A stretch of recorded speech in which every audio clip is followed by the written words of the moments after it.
Hey, good stuff, family. This is where we are. Angie Fowler, Adolescent and Young Adult Cancer Institute at Rainbow Babies and Children's Hospital. Woo, for a day that was not guaranteed. Our good stuff, Timmy Tusick, is about to ring the bell because he crushed cancer and kicked it to the curb. There's the bell. This is his proud dad, Tim Tusick Sr. What's the first thing he said about the bell? It's a little small. I love it. We just know like what the journey was. The journey was, um, he set the tone of gratitude there at the very beginning. That's why we wear this orange Invictus bracelet or wristband. And this is how he got to this day by being the unconquerable soul, saying whatever happens to my body, it can't. I will be in control of my soul. Right? Your unconquerable soul, Timmy. So the journey was how long? Do you remember that day?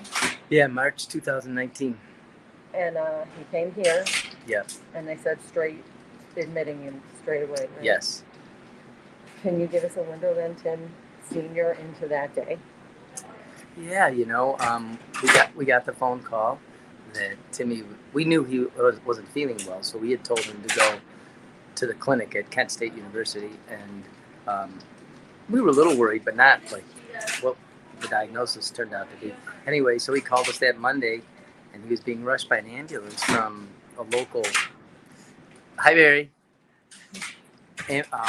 ambulance to UH Ravenna, where they took his blood counts, and his hemoglobin was horribly low, and his blood counts were all wrong. So then they took him by.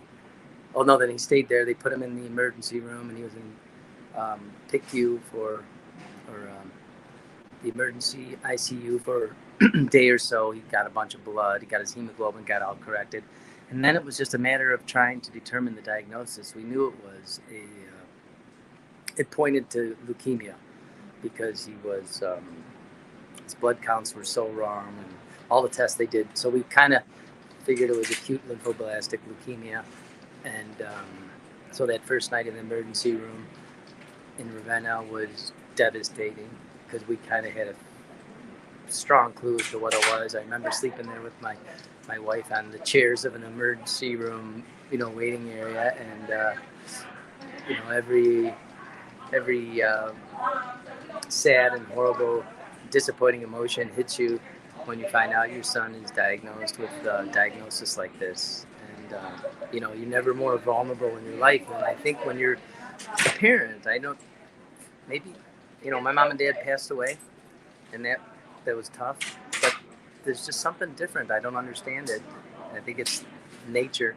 So when your child gets faced with something like that, it hurts bad, and you pray a lot. And I think that whenever you're faced with something like this, that if you're not on your knees praying and asking for help and forgiveness, I don't know when you will ever get there. So that night we did do a lot of praying, and I was on my knees, I cried a lot. And then we got diagnosed with it 2 days later at UH main campus, I remember. And I had already come to terms with it, to be quite honest with you. I already knew it was coming. And then, there's hope, because acute lymphoblastic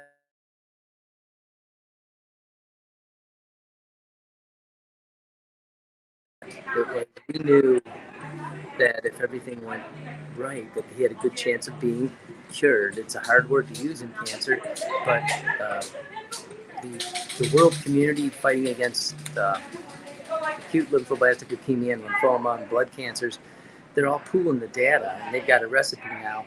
And so the children's protocol has really gotten it to where if you're diagnosed with acute lymphoblastic leukemia as a baby, a 2-year-old or so, that your chance of survival is 90%. And those are statistics. That's not hope, that's a fact. But when you're a pediatric or adolescent or young adult, that's different.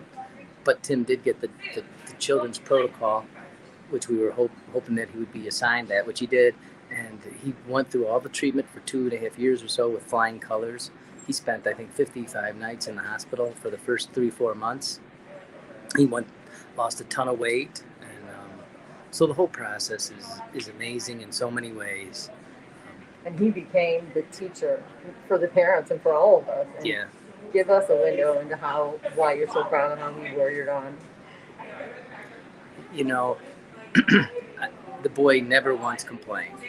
He's 19 years old. He's a freshman in college, and here he's got to spend the next 2.5 years taking chemotherapy and lumbar punctures, faced with his mortality, watching his body disintegrate, watching all his friends continuing on with school, having difficulty with classes because of all the chemo and stuff. So he just started at Kent. Yeah, he never. And he was an athlete, a wrestler. A great athlete, and he never complained ever. He just was powerful and courageous and faithful and strong. I mean, he's a true inspiration. He does inspire me. I can't believe he's my son, to be quite honest with you, the way he's done it, and he's made me nothing but proud. It's been an amazing journey. I am humbled by the whole thing. I'm humbled by all the people that have come into my life by it, all the lessons I've learned, the self-awareness it's created in me and my family. My family is actually closer now, and a lot of that we attribute to having to go through some unchosen suffering, and this is truly unchosen suffering when we are on our knees when you're faced with these type of things. So it changes you. It has to change you, and Timmy's a big part of that, and I'm very grateful for that. We have a guest that's coming that's going to surprise Timmy, and that guest is calling in. So I'm going to end this StreamYard here. We will come back live as soon as Timmy, who's in his doctor's appointment, final one, praise God, when he's going to ring the bell, and we'll come back, and I'm gonna call her. Thank you. I love you guys. I love the Tusicks. We love you too, Dawn. So proud of you. So inspired. God bless. God bless.